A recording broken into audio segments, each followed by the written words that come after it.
सर्व मंगल मांगल्ये शिवे सर्वार्थ साधिके शरण्ये त्र्यंबके गौरी नारायणी नमोस्तुते। नमस्कार मंडळी, येत्या 2026 मध्ये मे महिन्यामध्ये अधिक मास येत आहे आणि या अधिक मासाला खूप म्हणजे खूप महत्त्व आहे। याला धोंड्याचा महिना किंवा पुरुषोत्तम मास असंही म्हटलं जातं। हा हिंदू कॅलेंडरमधील एक अतिरिक्त महिना आहे जो दर 3 वर्षांतून एकदा येतो। अधिक मास हा अतिशय शुभ मानला जातो आणि आध्यात्मिक उपासना आणि भक्तीसाठी एक आदर्श काळ मानला जातो। हा महिना भगवान विष्णूंना समर्पित आहे आणि देवतेकडून आशीर्वाद मिळवण्यासाठी भक्त विविध धार्मिक विधी देखील करतात आणि प्रार्थना करतात।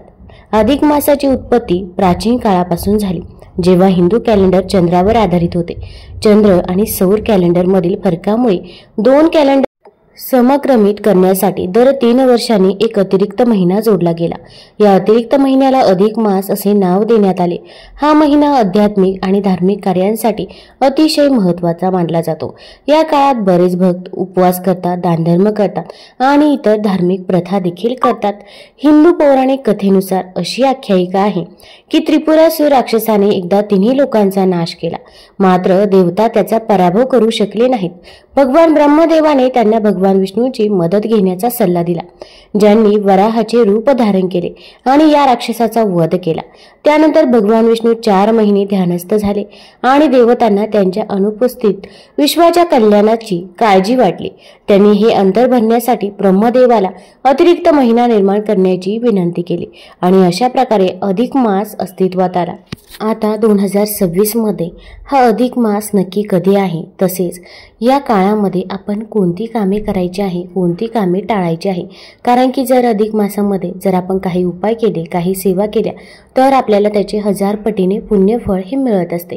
त्यामुळे या काळामध्ये आपण उपाय व सेवा आवर्जून करायच्याच आहे। तसेच अधिक मासामध्ये जोडवी देखील बदलली जातात, हे तुम्हाला माहीतच असेल। जावयाला वाण देखील दिले जातात, आईची ओटी देखील भरली जाते आणि 33 आकड्यांचे देखील महत्त्व आहे। मग आपण जोडवी कधी बदलावी, आईची ओटी कशी भरावी, तसेच या महिन्यामध्ये कोणत्या चुका करू नये याचबद्दलची माहिती मी आज तुम्हाला या व्हिडिओमधून देणार आहे। तत्पूर्वी तुम्ही माझ्या यूट्यूब चॅनलवरती नवीन असाल तर चॅनल लाईक करा आणि सबस्क्राईब देखील करा। तसेच कमेंटमध्ये ओम नमो भगवते वासुदेवाय किंवा ओम महालक्ष्मी नमः लिहायला विसरू नका, जेणेकरून आपल्याला भगवान विष्णू आणि माता लक्ष्मीचा आशीर्वाद हा नक्कीच प्राप्त होईल। आता 2026 मध्ये अधिक मास कधी आहे तर ते आपण बघूया। आता मे महिन्यामध्ये वैशाख अधिक ज्येष्ठ महिना श्री शालिवाहन शके 1948 देखील लिहिलेला आहे। तर मे महिन्यामध्येच अधिक मास हा सुरू होत आहे।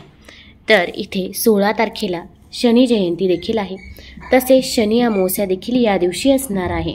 वैशाख कृष्ण 16 तारखेला वैशाख महिना हा संपत आहे।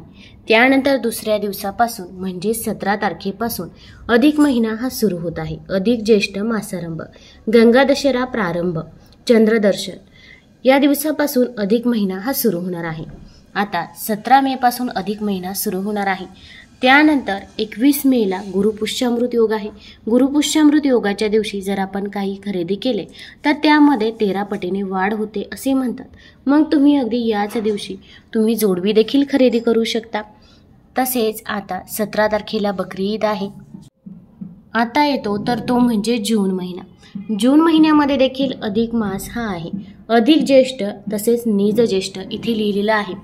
त्यानंतर 3 तारखेला आहे संकष्ट चतुर्थी, तसेच आता 11 तारखेला कमला एकादशी असणार आहे आणि 15 तारखेला सोमवती अमावस्या असणार आहे।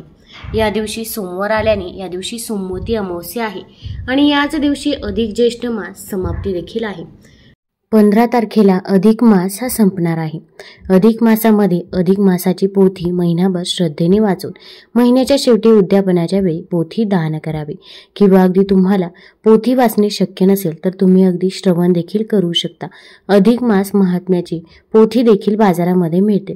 अधिक मासामध्ये दानधर्म करून पुण्य मिळवायचे खूप मार्ग आणि व्रते सांगितलेले आहे। या महिन्यात अन्नदान, वस्त्रदान, पुस्तकदानही केले जाते। सकाळी लवकर उठून स्नान करून श्रीकृष्णांचा ओम नमो भगवते वासुदेवाय, ओम नमो भगवते वासुदेवाय असा जप करावा।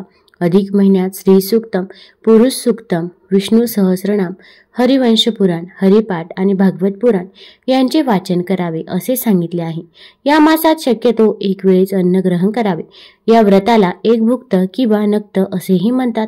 आवळ्याच्या झाडाखाली बसून आवळी भोजन करण्याचे पण महत्त्व अधिक मासात सांगितले आहे. या महिन्यात कोकिळा व्रत पण केले जाते. अधिक महिन्यात रोज देवाजवळ दिवा लावावा व तो दिवा महिन्याच्या शेवटी सत्पात्र ब्राह्मणाला दान करावा. या महिन्यात एखाद्या आपल्या आवडणाऱ्या वस्तूचा त्याग करावा.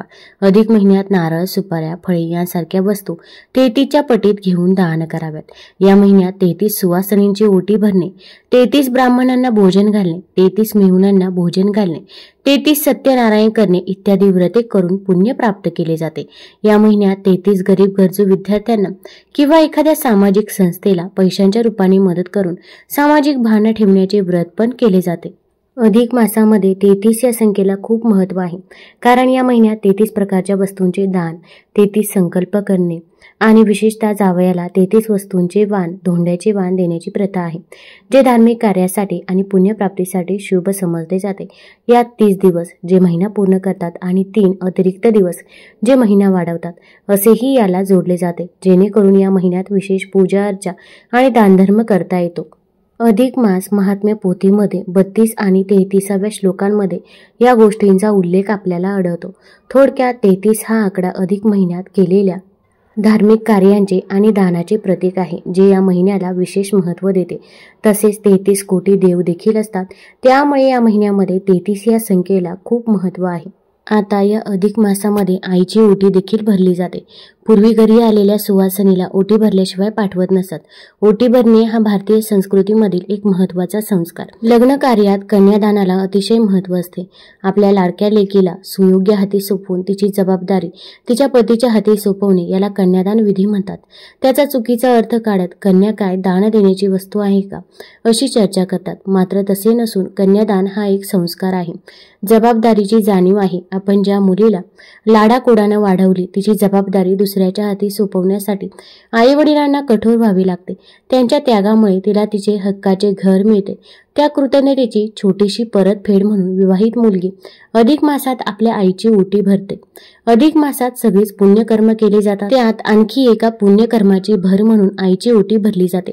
वास्तविक पाहता मुलगी सासरी निघाली की तिची ओटी भरतात, परंतु अधिक मासात आईची ओटी भरून तिने आपल्या पदरात टाकलेल्या सौभाग्यप्रती छोटीशी कृतज्ञता व्यक्त केली जाते. पुढच्या जन्मी तुझ्याच उदरी जन्म मिळावा असाही त्यामधून अर्थ या संस्कारामधून काढता येतो. विवाहित मुलगी आईची ओटी भरू शकते, परंतु सासूची ओटी भरू शकत नाही.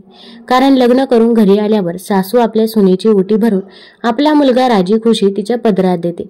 सासूकडून आशीर्वाद रूपी मिळालेली ओटी तिला परत करता येत नाही. त्यामुळे आपण आईची ओटी भरू शकतो, पण सासूची ओटी या महिन्यामध्ये भरायची नाही.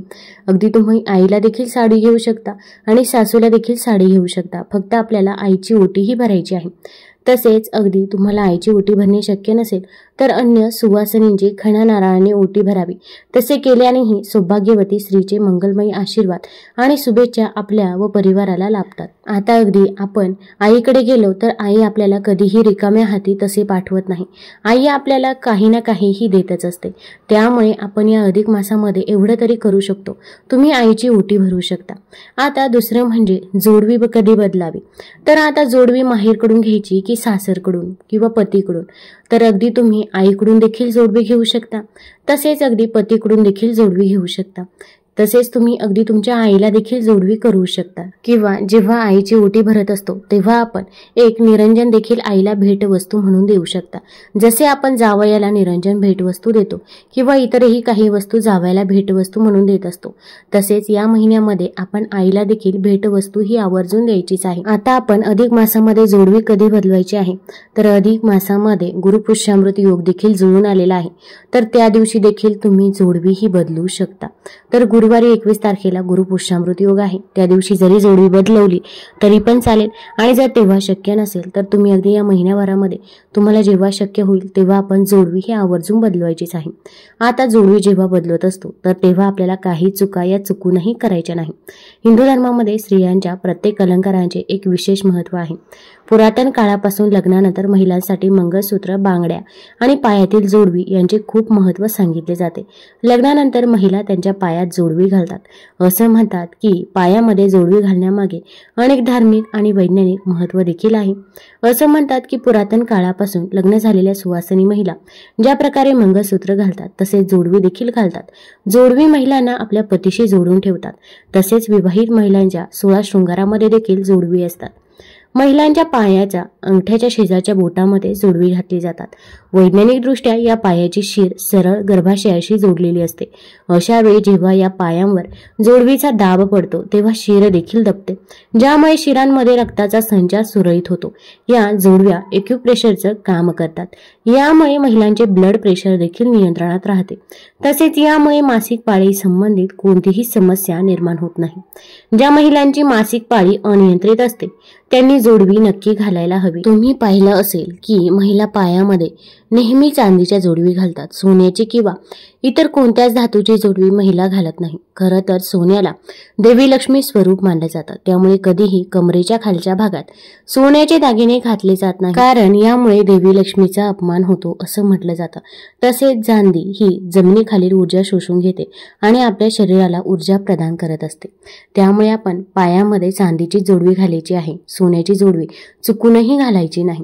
ही चूक आपण टाळायची आहे. तसेच आता जोडवी घालत असताना नकली जोडवी आपण पायामध्ये चुकूनही घालायची नाही, याची देखील काळजी घ्यायची आहे. तसेच आता जोडवी आपल्या पायामध्ये असतात आणि आपले पाय आपण पाण्यामध्ये देखील ठेवत असतो. पाण्यात हे पाय ठेवल्यामुळे अगदी जोडवी झिजत देखील असतात. तर जेव्हा पण आपण जोडवी बदलत असतो तर त्यामध्ये भर टाकणे देखील अत्यंत गरजेचं आहे. तुम्ही जे काही जोडवी वापरत असाल तर त्यामध्ये आणखीन भर टाकून मगच तुम्ही या धोंड्याच्या महिन्यामध्ये जोडवी ही करायची आहे. त्यानंतर अधिक महिन्यामध्ये जावयाचं कौतुक करून त्याला सोन्या चांदीच्या वस्तू भेट म्हणून दिल्या जातात. अगदी सासू सासऱ्यांचा मानपान केला जातो. जावयाला बोलवणं धाडून त्यांना अनारशाचं वाण दिलं जातं. आता तुम्ही म्हणाल जावयाला एवढा मान का? तर हिंदू धर्मात जावयाला नारायणाचं रूप मानलं जातं. म्हणून तुम्ही कायम ऐकलं असेल नवरा बायकोला लक्ष्मी नारायणाचा जोडा बोललं जातं. अधिक मास हा विष्णूंना समर्पित महिना असल्याने जावयाला मान हा दिला जातो. वैदिक ज्योतिषशास्त्रानुसार जावयाला अधिक महिन्यात घरी बोलवल्यानंतर 33 अनारसांच्या वाणासोबतच एक चांदीचं निरंजन देऊन शुभ मानलं जातं. असं म्हणतात की चांदीचं निरंजन दिल्यामुळे माता लक्ष्मी प्रसन्न होते. लक्ष्मी प्रसन्न म्हणजे नारायण प्रसन्न. याचा अर्थ मुलगी प्रसन्न आणि जावई प्रसन्न. त्यामुळे लेकीच्या सुखासाठी जावयाला चांदीचं निरंजन द्यावं असं म्हणतात.